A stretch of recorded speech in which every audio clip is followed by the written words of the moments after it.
Görün nə deyir Həzrət Əli əleyhissalam Kumeyl duasında. Bu sözdən sonra necə deyə bilərik ki, Allah məni gec bağışlayar. Allahın qapısında durmağın özü belə çox gec çəkmir. İsrar etmək belə çox gec çəkmir. Tez razılaşır Allah. Ya səri'ar rıda, ixfir limən la yəmliku illə dua. Kumeyl duasının axırlarında gəlir. Deyir, ey tez razılaşan, ey tez razı olan. Bağışla o kəsi ki, onun duasından başqa bir mülkü yoxdur. Duadan başqa bir şeyə sahib deyil. Görürsünüz, Həzrət Əli deyir də, ya səri'ar rıda, ey tez razı olan. Belə bir Allah qarşısına çıxırıqsa, bilək ki, tez razı olacaq. Bir dənə Allah deyir, qəlbində peşman ol, dilvə gətir, onsuz da mən səndən tez razı olacaq.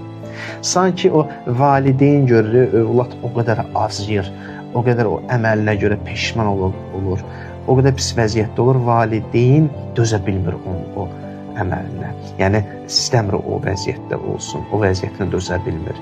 Tez bir zaman razılaşır ki, oğlum bildim, narahat olma, kifayətdir. Allah da valideynlər üstündə sevgisindən bunu, ehtiyacı yox deyir bizə, sevir bizi, sevgisindən bunu edir. Bir razıyım. Allah bəndəsini sevir. Bəndəsinə məhəbbəti var. Ustad mərhum Hacı Şahin deyərdi, Allah bəndəsini sevir. Buna görə yox ki, ehtiyacı var bəndəsinə. Hər sevən o demək deyil ki, o sevdiyinə ehtiyacı var. Sadəcə olaraq sevgisi var.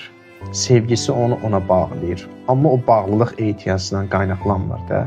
Allahın bizə sevgisi var və o sevgisi, onun bizə olan məhəbbəti gətirir, buna səbəb olur ki, Allah tez razılaşır.